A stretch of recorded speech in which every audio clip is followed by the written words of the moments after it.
ನೋಡಿ, ಇವತ್ತು ನಾನು ನಿಮಗೆ ಒಂದು ಸ್ಪೆಷಲ್ ಸಾಂಬಾರು. ಈ ಸಾಂಬಾರು ಬಂದು ಈರುಳ್ಳಿ ಸಾಂಬಾರು. ಈ ಸಾಂಬಾರು ನಮ್ಮ ಮನೇಲಿ ಎಲ್ಲರ ಫೇವ್ರೇಟ್. ತುಂಬ ಚೆನ್ನಾಗಿರುತ್ತೆ ಟೇಸ್ಟ್. ಬರೀ ಏನಂದರೆ ಏನೂ ಕೆಲಸ ಇಲ್ಲ. ಈ ಸಾಂಬಾರು ಈಸಿ, ಆದರೆ ಟೇಸ್ಟ್ ಮಾತ್ರ ಸಖತ್ತಾಗಿರುತ್ತೆ. ಆದರೆ ಜ್ವರ ಬಂದಾಗಂತೂ ಇದು ನೀವು ಮಾಡಿಕೊಟ್ರೆ ಊಟ ಸೇರಿದಿರೋರು ಊಟ ಮಾಡ್ತಾರೆ. ಖಾರವಾಗಿ ಚೆನ್ನಾಗಿರುತ್ತೆ. ನೋಡಿ, ನಾನು ಇವಾಗ 1/4 kg ತೊಗರಿಬೇಳೆ ತೊಗೊಂಡು ಚೆನ್ನಾಗಿ 2 ಸಲ ತೊಳೆದು ಮಡಗಿದ್ದೀನಿ. ಇದಕ್ಕೆ ಮೊದಲು ಬೇಳೆ ಸಾರು ಅಂದರೆ ನಾವು ಬೇಳೆ ಬೆಳ್ಳುಳ್ಳಿ ಎಲ್ಲ ಹಾಕ್ತೀವಲ್ಲ, ಈ ಸಾಂಬಾರಿಗೆ ಬೆಳ್ಳುಳ್ಳಿ ಏನು ಬೇಕಾಗಿಲ್ಲ. ಬರೀ ಒಂದು ಚಿಟಿಕೆ ಅರಿಶಿನ ಪುಡಿ ಮಾತ್ರ ಹಾಕ್ತಾಯಿದ್ದೀನಿ. ಆಮೇಲೆ ನೋಡಿ, 1 ನಿಂಬೆಹಣ್ಣು ಗಾತ್ರದ ಹುಣಸೆಹಣ್ಣನ್ನ ನೆನೆಯಕ್ಕಿಟ್ಟಿದ್ದೀನಿ.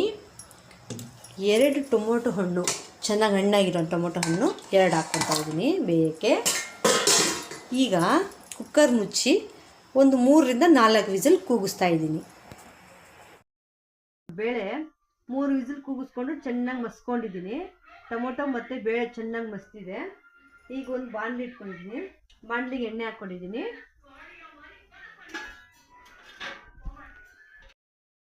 ಇಟ್ಟಿದ್ದೀನಿ, ಅದಕ್ಕೆ ಎಣ್ಣೆ ಹಾಕಿದ್ದೀನಿ. ಸ್ವಲ್ಪ ಸಾಸಿವೆ ಹಾಕ್ತಾ ಇದ್ದೀನಿ. ಸಾಸಿವೆ ಸಿಡಿದ ಮೇಲೆ ಒಂದು 15ರಿಂದ 20 ಒಣಮೆಣ್ಸಿನ್ಕಾಯಿ. ಯಾಕಂದರೆ ಈ ಸಾರಿಗೆ ಖಾರನೇ, ಬೇರೆ ಏನು ಪದಾರ್ಥ ಬಳಸ್ತೇನೆ, ಒಣಮೆಣ್ಸಿನ್ಕಾಯಿ ಮಾತ್ರನೇ.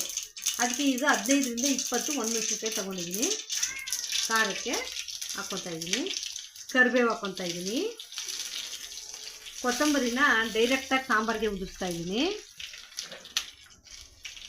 ಈಗ ಈರುಳ್ಳಿ, ಹೆಚ್ಚಿಟ್ಕೊಂಡಿರುವಂಥ ಈರುಳ್ಳಿ 3 ಈರುಳ್ಳಿ ಹಾಕ್ತಾ ಇದ್ದೀನಿ.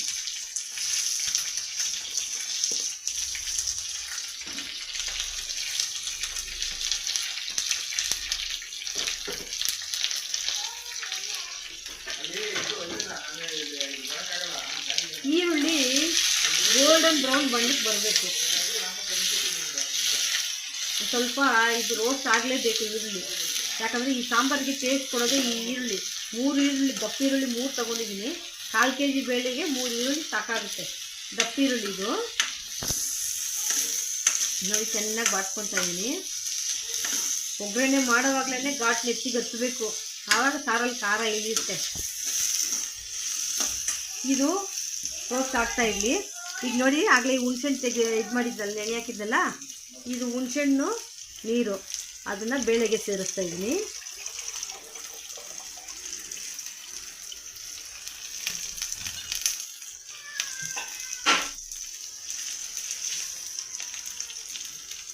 ಈಗ ಸಾಂಬಾರಿಗೆ ರುಚಿಗೆ ತಕ್ಕಷ್ಟು ಉಪ್ಪು,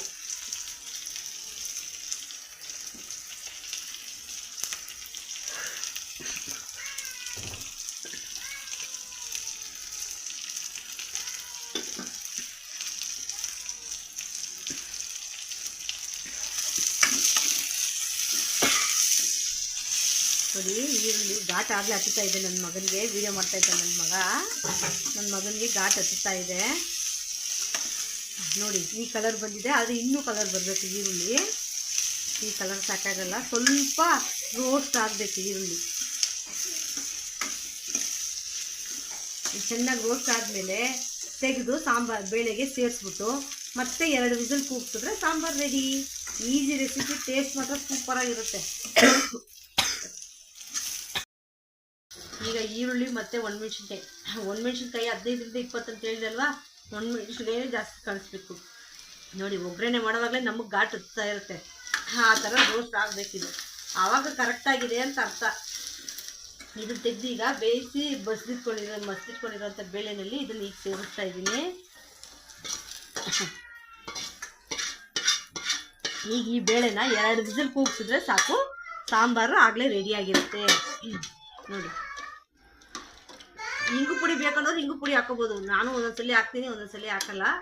ನೋಡಿ, ಇಷ್ಟು ಗಟ್ಟಿ ಇರಬಾರ್ದು ಸಾರು. ಸ್ವಲ್ಪ ಇದಕ್ಕೆ ನೀರು ಹಾಕ್ಕೊಳ್ಳಿ. ಈ ಸಾರೇ ತೆಳ್ಳಗಿದ್ರೇ ಇದು ಸೂಪರಾಗಿರೋದು. ಈ ಸಾರು ತೆಳ್ಳಗೆ ಬರ್ಬೇಕಂದ್ರೆ ಇನ್ನೊಂದು ಸ್ವಲ್ಪ ನೀರು ಹಾಕ್ಕೊಳ್ಳಿ.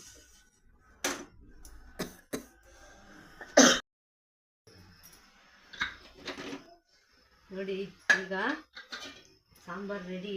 ವಾಸನೆ ಗಮ್ಮಂತ ಇದೆ.